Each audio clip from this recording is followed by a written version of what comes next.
Hello, everyone. How you doing? Welcome to Dangerous Ideas. I'm Lee Camp, the most sensitive comedian in America, and it's great to have you here. I've got some more. The world gets more insane every day. Every time you think it can't, it can't. It can get more insane. It does. I'm going to show some of the video of the Ukrainian spokesperson getting tricked into admitting everything that she doesn't admit when she knows she's on camera. Like, it's just so fucking weird. I'm saving a full analysis of the Parliament standing ovation for the Nazi in Canada, the Canadian Parliament. Saving that full analysis for tomorrow because Eleanor Goldfield joins the live stream tomorrow, and she was like, you're not allowed to fucking talk about this without me. This is too good. Too good. And that, by the way, that Canadian Parliament included not just Zelensky, who was there, but included other Jewish people were in that Canadian Parliament standing and cheering a Nazi. That's right. Now we've come full circle, folks. We have come full circle. But I'm going to bring you this Ukrainian spokesperson, all the things she revealed when she didn't know that she was speaking to the entire world. I'm going to bring you some updates on what's been going on with workers across America, strikes. There are big wins happening. A lot of important stuff coming up right now. So please click share, click subscribe, click follow. We just hit 60,000 on Rumble, which ain't bad for not having been on Rumble that long. So thank you guys so much for helping me out there. Make sure you click follow and click the bell icon. But okay, starting it out. So I'm going to read you some of the summary of what she says. I'm also going to show a little bit of video, but this is being reported by Wyatt Reed, who I know pretty well. He's a journalist for the Gray Zone, and he was nearly killed in Ukraine. He went to Ukraine. I interviewed him actually just after that about it.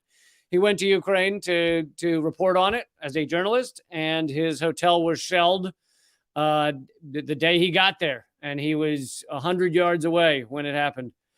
But that's not what this is about. We already covered that a while back. So he gives the analysis of what she says. So this is I'll read the beginning of what Wyatt says. After threatening to hunt down so-called Russian propagandists around the world, and he was, because Wyatt's being called a Russian propagandist because he reports the truth about what's going on in Ukraine, and he went there to report that, and they nearly killed him. Now, it's not clear that they were bombing his hotel because he was there. It is a hotel that is known to house other Western journalists, so they could have been trying to bomb the hotel because other journalists were there, but still, he nearly died. But Kiev's infamous spokesperson, Sarah Ashton Carrillo, was fired. Then she was rehired. Now she's likely to be fired again. I think she already has been fired again after being fooled by Russian pranksters posing as former Ukrainian President Petro Poroshenko. And so I'll play just a little of the video. It's 20 minutes long, 50 minutes long, but she thinks she's talking to the former president of Ukraine, and she is admitting a lot of the reality that they don't tell us. And for those who don't know, this is an American woman who does the English language PR propaganda for Ukraine. I don't actually know her history in terms of how she ended up over there, but anyway, she's well known. And I'll just play a minute of this. Oh, and by the way, this does look a little like a deep fake, and she tried to claim it was a deep fake at first. She posted that it was a deep fake and then immediately deleted it because I guess others knew that it was not, and so she was looking quite dumb by saying that. Anyway, here it is. Of them is very bad in Bakhmut, and I think they're going to be disbanded soon. We're down to only 14 people in the company, and so while the entire battalion and brigade were friendly, I can't speak to what the new command structure will be like after the situation takes place, when they either get moved or they have to bring new people in. And so, what do you feel about Russians orcs now? So, I think that it is part of Mongoloidans. Sir, you have a European party, and the reality is Russians are not European. Russians, as Mr. Danilov was clear to say, Russians have a different culture. Russians are Asian. And ultimately, they do come from the Mongols. They do come from a grouping, Mr. President, Mr. Deputy, of people who are wanting to be slaves and want to be led just as it was from the days of Genghis Khan. She's saying they're slaves and they're Mongols. I mean, just horrific propaganda stuff. But here's why it's because I'm not going to play the entire 15 minutes, because I think we'd all beat our heads thoroughly, beat ourselves thoroughly around the head and neck with a tack hammer if we had to watch 15 minutes straight of her. I'm going to give you Wyatt's bullet points. Here are the Cliff's notes of all the things that she admits to throughout this interview, where she doesn't know it's going to be public and thinks she's talking to the former president of Ukraine. She admits that the company that she's in, as you just, I played this clip actually, it's been reduced to 14 soldiers by the disastrous counteroffensive. That goes against everything we've heard about the counteroffensive, right? We were told it was going so well, it's going great, everything's fine. She says, oh no, it's down to 14 people and it's going to be disbanded soon. She claims Russians are not European, Russians are Asians, they're Mongols, they come from a grouping of people that want to be slaves. Yeah, you know all those people that just love being slaves. Yeah. All the time. You run into them all the time, don't you? Where people just want to be slaves. Like, what kind of racist fucking dumpster fire is that? Oh, well, they're upset because they really want to be slaves and no one will enslave them. They're like, come on, please, just enslave us. Why have you not yet? But no, they're just, and that's what makes them so angry, and that's why they are why they're angry at Ukraine, is because they're like, why haven't you enslaved us? They just love being slaves. She says, I wish the rest of Europe and the Western world understood that we are protecting European values and Western values. These people, meaning Russians, are not human. They are enemies of humanity. She claims Dugin's daughter. So this is a journalist who was murdered by a car bomb in Russia, which, no matter what you want to believe about this proxy war, even if you want to, even if you hate everything that Dugin ever wrote or said, even if you believe all of the U.S. propaganda, still, I feel like you should be opposed to car bombs killing journalists. Like, that's a good thing to just be opposed to. But nope. She claims Dugin's daughter wasn't some woman who was accidentally killed. This was an evil creature who died the death she deserved. Also, Cirillo admits the decision to fire her, Cirillo, was political and came from the highest level, so high that it didn't come from Ukraine itself, but New York.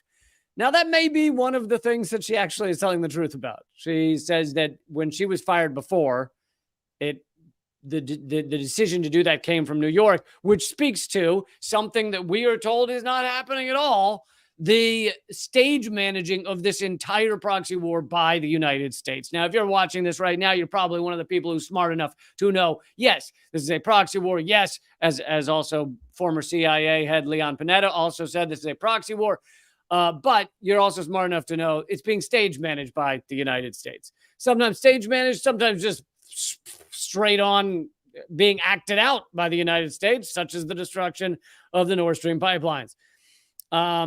She claims that she was fired because they served as an expert witness in the trial of fellow U.S. citizen Gonzalo Lira. The Republicans are trying to use the case of Gonzalo Lira, the Russian asset, that's what she calls him, that I testified against, to try to say we don't like free speech. Gonzalo Lira is a journalist who's been captured by Ukraine, and no one really knows what they're doing to him. She said, I do believe that they were very angry in Washington that I was being talked about, Gonzalo Lira, because I made it clear Russian propagandists will be hunted down. She acknowledges that the Kiev regime's constant lies are jeopardizing relations with other Western states. So this is a big admission for someone who is in charge of Kiev's lies.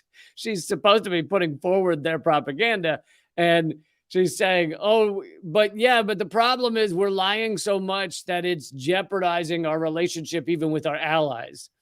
She says, if we are making promises we can't keep and not being realistic, our partners can't trust us, which is exactly what the counteroffensive was, even though, as I covered just the other day, internally in at least the CIA and others knew this counteroffensive was going to flop, but they talked it up anyway. The U.S. government did. The U.S. media, which is a tentacle of the U.S. government, talked it up anyway as if it was going to be great. It's going to win. It's going to win the day. It's going to be wonderful. They did all that because they just want to, quote unquote, drain Russia. They just want to fight this war to the last Ukrainian. They just want as much blood to be spilled on, both sides. They prefer it's more on the Russian side, but they don't really care. And okay, so hundreds of thousands of Ukraine, one Russian dies for every 10 Ukrainians, or it's even maybe worse than that.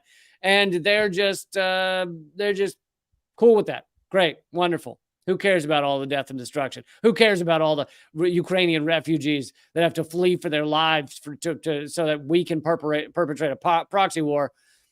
Doesn't matter. Just wave the Ukrainian flag and let them die or let their lives be destroyed. She also says one of the problems is that the messaging that we have coming out is truly fantastic. She means based in fantasy. Absolutely false. And it's so fantastic. It's so insane that it's not working as good propaganda. She says that's good for fighting the Russians. It's not good when we're using this in discussions with our partners in Washington, our partners in Brussels, and our partners in the Eastern European nations. She throws Zelensky under the bus, saying it's been 19 months. It's not about theater anymore. It's not about populism on the world stage. And, Zelensky is all about theater. That's what he does. He's a showman. He's acting out a role. There's no reality behind any of it. Just the other day, he was in Canadian Parliament cheering on a Nazi. So that shows you how much he really believes in. And unlike some of the parliamentarians who claimed they didn't realize who the Nazi was, Zelensky fucking knew. He knew what they were doing. She brags about personally convincing the Kiev regime's partners at CNN to self-censor their coverage of foreign mercenaries in Ukraine. But when asked later about the British mercenary recently executed by his own people, Cyrillo's tune changes. She says, this is a quote, we have a terrible problem with most foreign fighters here because they are just a step above mercenaries and they come here because all they know is warfare. And she says, while I defend them in public and private, I know many of them have very far right leanings. So there's some Nazi groups. So there's the admission. There's some Nazis. Just a few. It's just a pinch of Nazis to taste. Just put in a pinch to taste. Yeah, I think it's more than a pinch. Many of them are doing this because they have no lives in their own countries. She says, quote, we have security risks, and more importantly, we have morale and psychological issues because foreign soldiers are here for the money, most of them. Here's another quote, and those people are going to be ones that are willing to engage in drugs, willing to engage in fundraising, where they're putting the money in their own pocket. That's been a big thing that has gone on throughout this entire proxy war, is a lot of fundraising that is not going anywhere near helping the Ukraine cause or whatever you want to believe. So all this shit that goes on online with little flapping Ukrainian flags and people are just enriching them. It's just a guy in fucking Des Moines who's like, yeah, support the war in Ukraine, help Ukrainian orphan dogs, send money, GoFundMe.com/dogs Ukraine. And then he just gets really rich. because every liberal across the United States is like, I stand with Ukraine and I stand with the dogs of Ukraine. She says, quote, "It did not surprise me that someone was murdered. What surprises me..." Oh, I skipped something? No, I didn't. What surprises me is that we're still allowing this to happen. She claims Maria Butina, and this gets off on a bit of a tangent, but it was a terrible spy and a step above a whore. So, saying wonderful things. Butina was the Russian who was over in the United States, almost definitely 100% not a spy. The U.S. just needed someone to just a scapegoat to say, we caught the Russian spy. So they imprisoned her. Eventually, she ends up back in Russia. She gets elected to the Duma, the Russian parliament, and that's where she is now. And here is this Ukrainian spokesperson saying, "Oh, she's just a whore." Then, after being offered a fake deputy position in Ukraine's rubber stamp legislature. Oh, so this part's not a quote. Sorry, I should have said that. This is Wyatt's take on the pranksters who convinced her they are the former president of Ukraine, offered her a deputy position in Ukraine's legislature. So they're lying to her because obviously, since they're not the former president of Ukraine, they can't offer her any kind of position. And she then gets very excited and she immediately accepts and says, "I would be honored, sir. I'd be honored." So, but all of this is she did not know would actually become public. And to me, the biggest revelations, I mean, yes, she's a racist and says horrific things about Russians and all that stuff. But that's kind of about her personally as to what kind of awful human being she is. What I find most interesting is the stuff that directly contradicts everything that we've been told in terms of the propaganda, such as the fact that the counteroffensive is not going well and has failed, or the fact that Ukraine's lies are so fantastical that they're actually alienating their partners. Even the people looking to propagate Ukrainian propaganda are getting tired of the outright lies. And this is the fracturing of the alliance that has created this proxy war. If I need to repeat it, was opposed to the Russian invasion, but I'm also opposed to war in general. I don't think it's the way to solve things.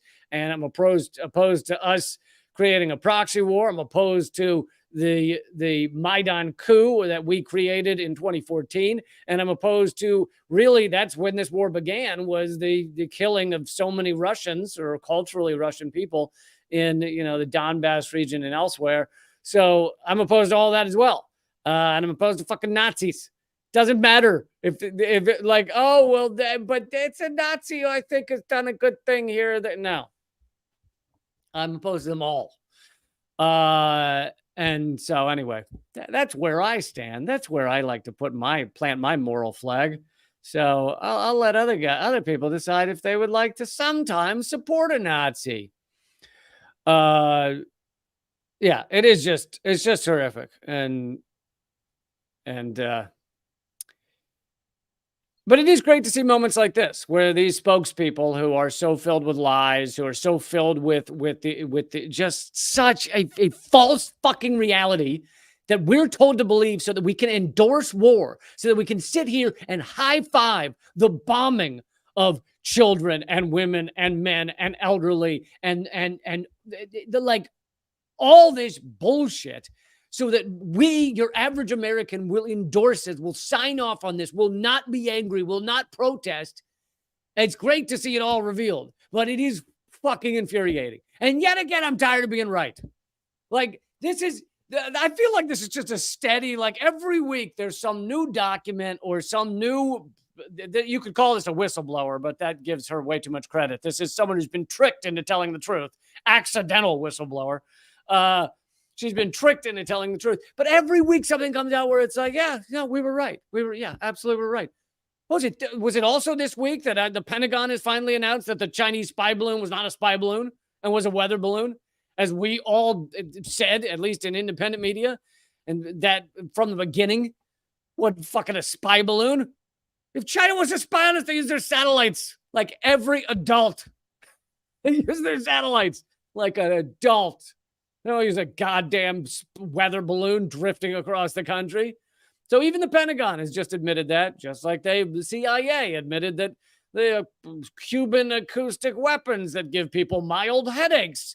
They finally, after 2 years, admitted that was not a thing, as I said from day one. These admissions or these whistleblowers or these documentations that are unclassified that reveal the truth, they always prove us right, don't they? Don't you love that? I don't want to act like it's only me. There are others, but it ain't the mainstream media that's proven right again and again and again. It ain't your U.S. government spokespeople that are proven right again and again and again. All right, so I wanted to bring you that because it is important for what it reveals. And hopefully, here's an idea. Hopefully, people could actually sit down and negotiate a peace goddamn settlement today. And hopefully all these revelations, all these things that keep happening, hopefully they're pushing towards some sort of peace deal rather than continuing this destruction. All right, I'm going to move on to worker wins. I actually want to get to a bunch of stories, so I got to speed it up here. But there are some wins in the worker world, which is, let's remember, pretty much all of us except for a tiny fraction of humanity that is in the top 0.1%. And it's all of us versus them. Just keep reminding yourself of that. It's all of us versus them. Every time you want to split it up and divvy it up, and I like the thing but no, wait, but he endorsed the one, just all of us versus them. And if that ever happened, there was ever a uniting of these forces, it'd be over. The game would be over. We would win in minutes if we just united. But that's why they have to keep us separated. They have to keep you separated by race and by gender and by class. These little classes that we define. Well, no, you're not. Well, you're middle. Well, you're kind of middle class. You're upper middle. You're the upper inner middle class, and you should really look down on the lower inner middle class because you're all just unite and fight against that tiny number of douchebags. That's then you win. You win. But no, you got to keep them all separated. You got to, but I want to support Cornel West. But no, Cornel West, he had a campaign manager who once did the thing that I didn't like. Well, just all unite. Just fuck it and create massive change. I like what Claudia de la Cruz said, who's running for president, but I don't like that the one stance on the thing about the thing. Just fucking unite behind the rock that I'm running for president, the rock I found on the ground, because he's gonna win. Let's be honest, he'll win. Yardrock2024.com. All right, so here's the first win. And although I do want to give a caveat of this before I even dig into it a little more, is whenever these things are announced that these unions have won big wins or won big concessions or it's a great contract, I can't read the every little detail of these contracts. Even if it was available to me, I probably wouldn't understand all the legalese that they have in there anyway. And I get bored. You read a paragraph of legalese and you want to punch yourself in the balls. So, or the vagina. So I'm not giving a opinion on like a definite opinion on like they did it because I can't know. Now, sometimes these things are done with propaganda. Sometimes you have the leadership of a union decide they want something, and so they realize that they can work with others and announce that it's big wins and it's really great, and then the average rank and file, as they call them, vote for it, and it's really not that great. I don't know. I'm not in those rooms, but I can tell you what is being reported and what maybe the union leadership says right now, and that's what this is. The Hollywood writers' strike is nearly over. I think the rank and file have not quite approved this contract yet, but it's about to be voted on. Is over after guild leaders approve the contract with the studios. Because the reason they're saying it's over is because basically when the guild leaders approve it, it's all but a sure thing that the rank and file will endorse it. Hollywood's writers' strike was declared over after nearly 5 months Tuesday night when board members from their union approved a contract agreement with studios, bringing the industry at least partly back from a historic halt in production. And listen, folks, if we don't have the bread and circuses, it all falls apart.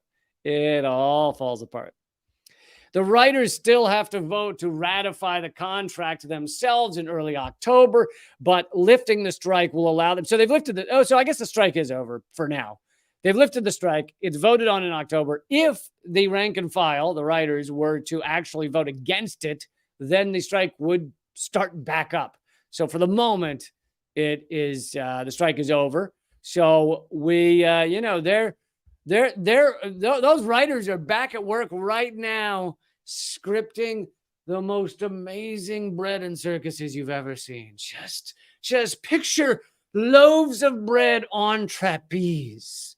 It's just the amazing bread circus. Oh wait, that's a bread circus. Sorry, I combined the two. But yes, this does seem like, from what I've read, a big win for these writers. They've got much more compensation. 3-year agreement includes significant wins in main areas the writers had fought for: compensation, length of employment, size of staffs, and control of artificial intelligence. That means they're all going to have their own robot dogs, is what they fought for. And it's in the contract now. Every one of them gets a robot, or you could have a robot cat, but you get either AI cat or dog if you're a writer in Hollywood. No, I'm kidding. Of course, what they were actually fighting against is whether studios could use AI to just write all of their scripts. And it's kind of funny. The argument against AI, or what your average writer would say is well, or what a lot of writers would say, what a lot of people would say is, well, they can try and use AI to write a script, but we are better. They will never get AI that can write the beauty of the poetry that can come from the human mind of a great writer. To be or not to be. That's what they would say, right? But look at what Hollywood movies really are. Of course AI can write them. Of course they can. Fast and Furious 42? Are you kidding me? AI could write that in 8 seconds. In seconds. You would go, ChatGPT, please write the next follow-up script for Fast and Furious number 40. And then it would, whoop, it would just be, it'd be there. And you go, oh, okay, it did it. I didn't finish asking. And it's like, I knew where you were going. That's the thing, is like, people are like, oh, well, AI will never replace the greatest mind. It doesn't need to replace the greatest minds. It needs to replace the shit that is pumped out in Hollywood, and that they can do. So many of the writers, I'm not saying all writers are shit, but a lot of the movies are shit. But so the writers are saying they wanted restrictions on how much AI could be used. And they won that. Well, I'll come back to that in a second. The Guild also negotiated new residual payments based on the popularity of streaming shows, where writers will get bonuses for being part of the most popular shows on Netflix, HBO Max, and other services. They also got a minimum wage of writers increase to some degree. Anyway, they won a lot of the things they wanted. And Omar says I'm being harsh on Hollywood. Yeah, I'm being a little harsh on Hollywood, which is also funny because my brother is a director in Hollywood, and he was just nominated for an Oscar for Best Animated Film. But his was great. All the others, garbage.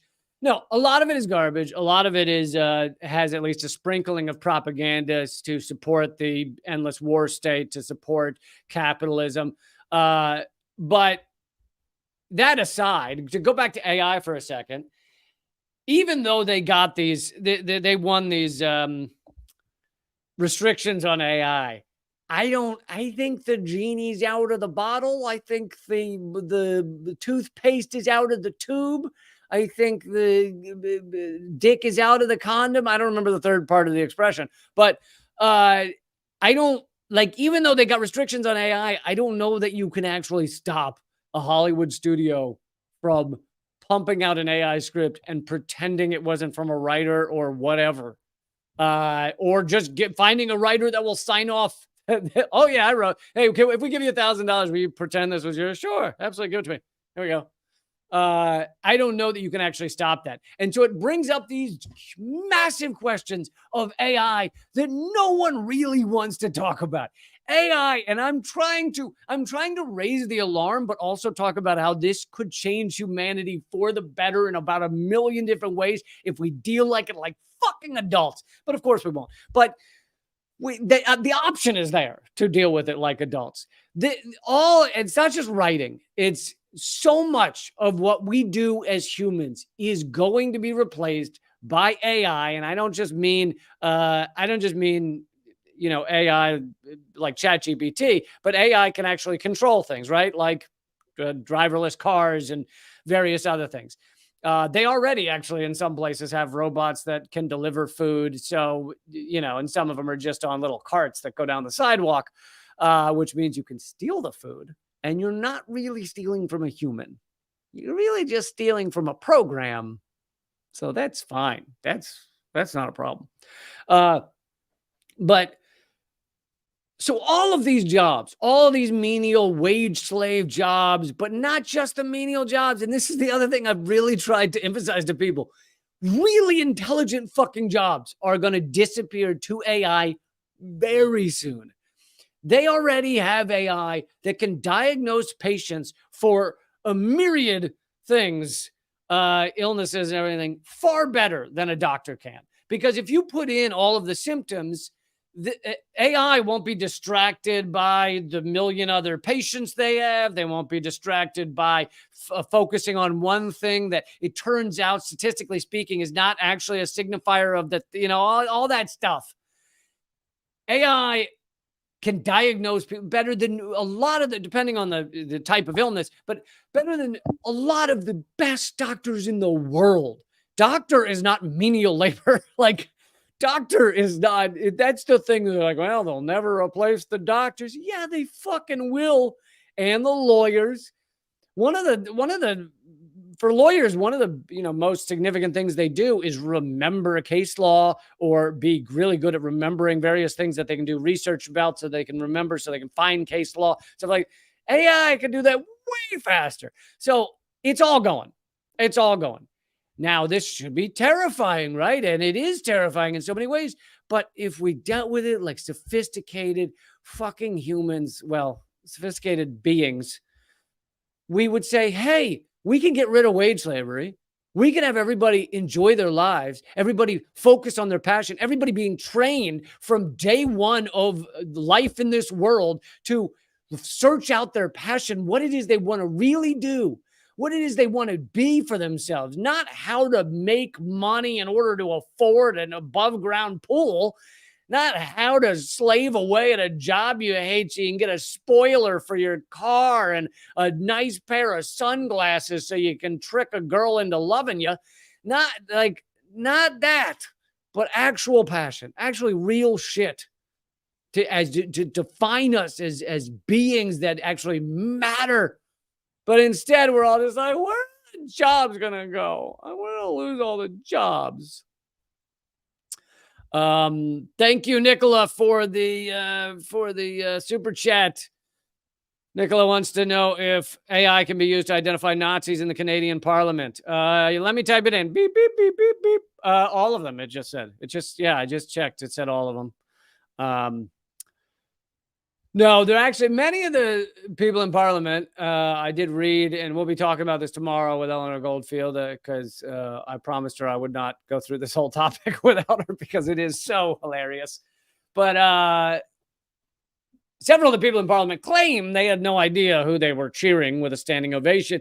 One of them, and I'm sure it's not just one of them, but the one I read is a Jewish member of parliament in Canada who is like, I was sick to my stomach when I found out who I gave a standing ovation to.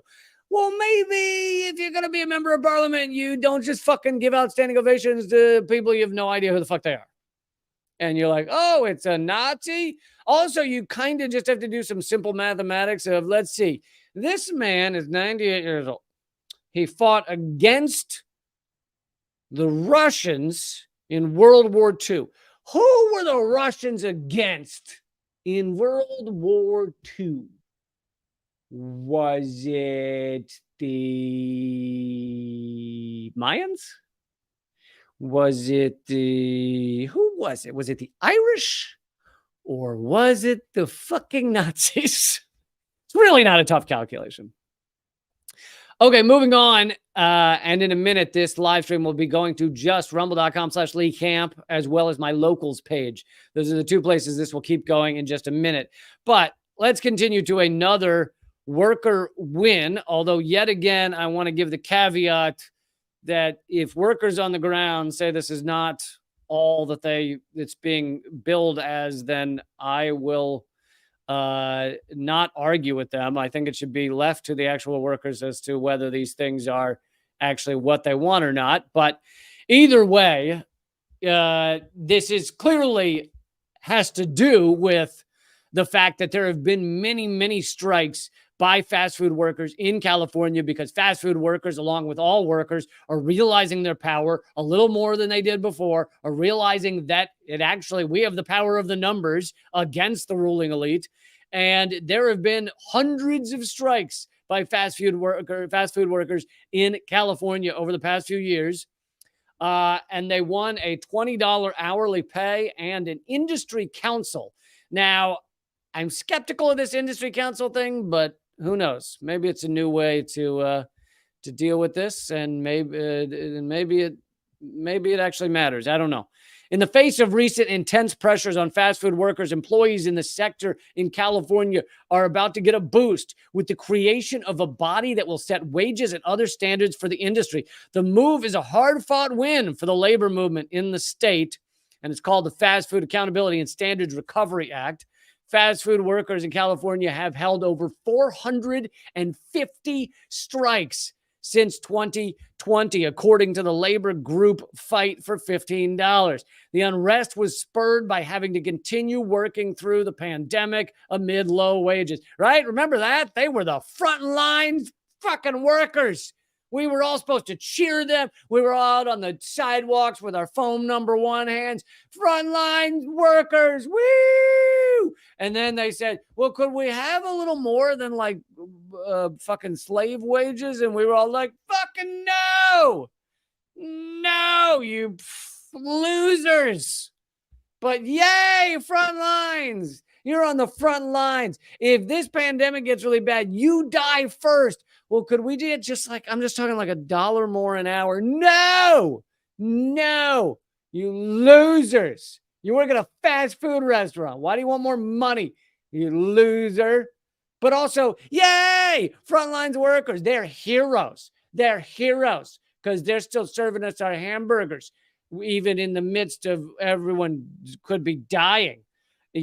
Good for, yay, frontline work. Could we just have just 1 month of paid maternity leave, so I can actually, have a child and it not be brought into a hellscape? No, get back to work. Serve the burgers, you losers. Thank you, Sherry, for the super chat. And thank you, Sherry, for ending my elongated sketch that should have ended sooner. Workers have also reported high rates of wage theft, being denied meal breaks or overtime pay, workplace injuries, harassment, and retaliation. And can we just pause for a second and talk about wage theft?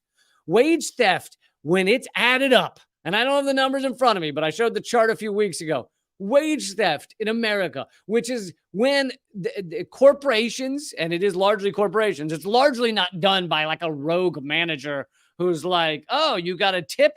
Give me that.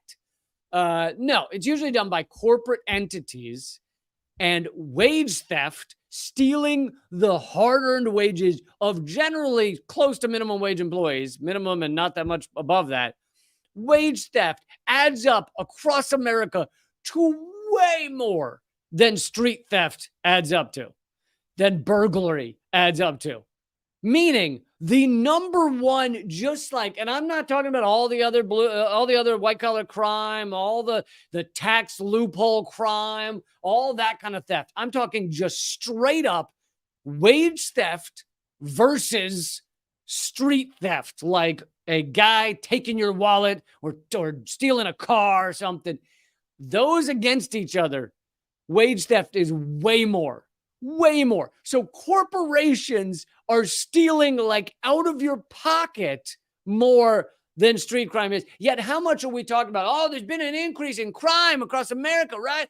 There's been an increase of the, car theft and things like that, even though a lot of it's not true. But they never talk about wage theft. Never. You find like one article on it a year.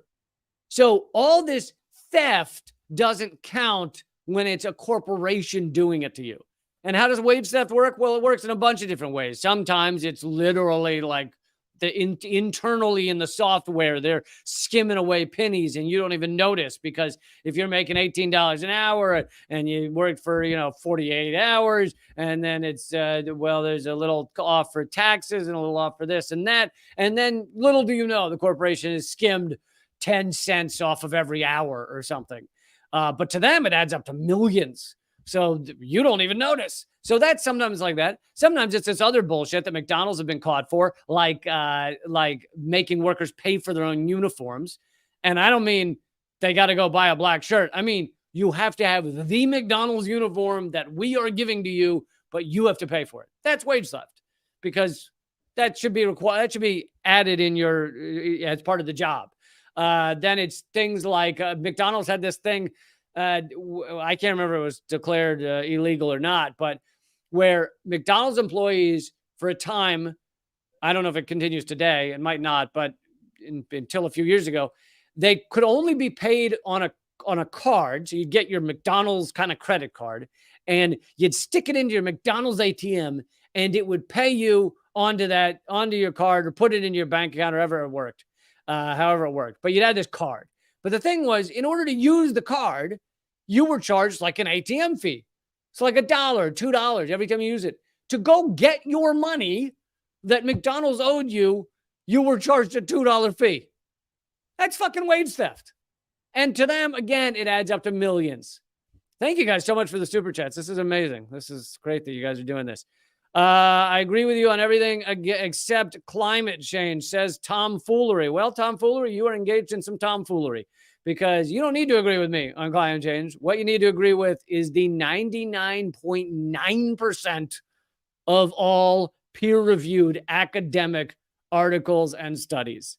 99.9% all say that human-made climate change is happening. All of them. These are millions of scientists across the world. The ones that were reviewed for that study were 88,000 articles and studies. So you don't need to agree with me, but you do have to agree with them, because that's how science works. And as I covered the other day, science is not about just agreeing. And these scientists don't just go, yep, I believe it, agreed. Science is about actually trying to refute these things and doing your own studies to try and replicate what had happened and try and prove the last guy wrong. And 99.9% of the time, it all lands in this one area of what the truth is. Sorry to get off on that tangent. Thank you, Mr. Dane the Park, for the super chat. We watched capitalism use globalization to screw over Americans royally. I have no doubt they'll do exactly the same with AI. Well, AI and AI is can be put under a larger umbrella of just technological advancement. Technology increases exponentially, and we are seeing a massive jump in it right now with how quickly AI is accelerating. And so technological advancement, this goes all the way back to the fucking cotton gin and before, the printing press and before. Every time you come out with a machine that does something, hell, it goes back to the wheel. No, actually, the wheel is before market economy. But anyway, every time you come out with a new advancement that makes things a little easier, the capitalists, and I mean that by the actual term, the original term meant those who kind of run the capital, those at the top of the capitalist system. The capitalists use that not to benefit the workers, not to say, hey, buddy, we just came out with this new thing and it makes your job so much easier. And with all that extra time, you can just sit back and enjoy your day. So, this used to take you 12 hours. Now it takes you 3. Use those extra 9 hours to just chill, man. How great is that? Yeah, glad we got this new machine. You benefit from it. That's never how it works. Ever. It will always eventually, even if it takes a few years or something, it will always eventually be the rulers of the system making the workers work harder. Those who are made obsolete get fired, and get paid. Those who remain get paid less or have to work longer for the same wages. It always exploits the worker, and we will see that with AI. So that's what's coming. Thank you, Keen, for the super chat.